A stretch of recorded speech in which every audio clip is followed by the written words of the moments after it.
there's a point at which giving others access to you and trying to help others begins to deteriorate you and turn you into the very kind of person you're trying to help. If I don't honestly give myself the time I need to eat, to sleep, to ground myself, to work on my own development and my own creativity, do you realize I just become another one of those people while being under the expectations of being a guru?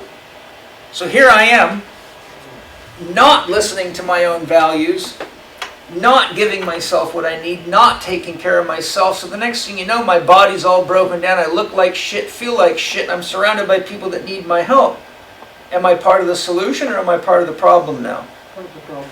And what am I doing? Emulating that gurus are wise people or morons that people fall in love with and they destroy themselves? And then I'm emulating to them to live the same life. And India is full of that stuff. Chock-a-block. Sick people that are supposed to be wise, guiding people that are just as lost and confused, and it's just a big game, right? So I'm here to teach you guys that if you really love people and you really want to help them, give them something to emulate that's sustainable. Abraham Lincoln said, the best thing you can do to help the poor is not to become one of them. Many people got upset at him. What he meant is they don't need company. They need leadership. Giving your money away and hanging out with poor people puts you in the same situation. But showing the poor people how to manage themselves, how to have a dream, how to have values, and how to go about creating abundance in their life, now you're helping the poor people. You get the point, though. The point is deeper. If I hang out with poor people to give them company and support and make myself poor doing it, I haven't done anything for the world at all.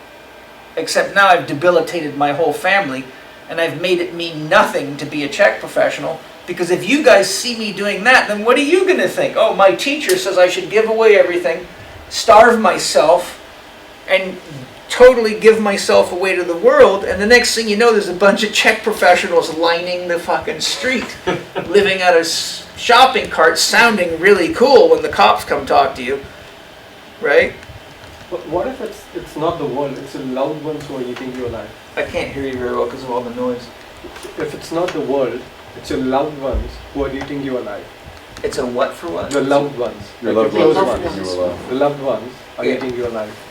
Well, then you have to practice the same practice with them. Because if your loved ones don't learn how to love you the way that works for you, then you're not being loved at all. They might think it's love. Look, people think they're loving me when they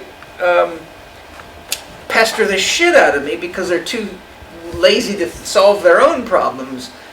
I could go on a long rant here, but that's why you have to follow the love model, conditional love. Until you define, I feel loved by you when you do this.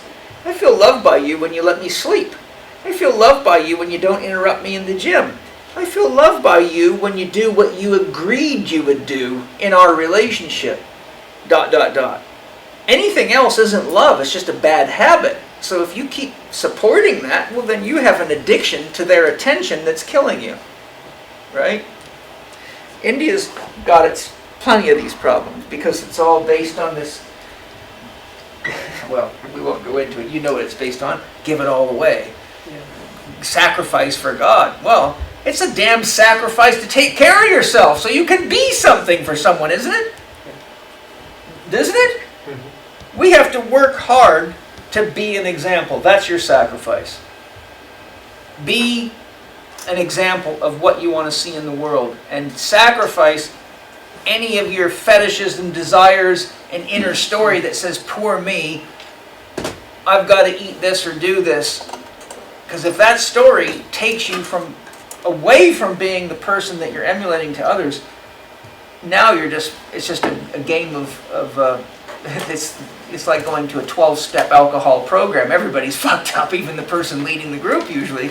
And what happens is nothing changes. The same story, every time they get together for years on end, and nobody's really healing. And occasionally someone heals, but you get the point. It's poor me.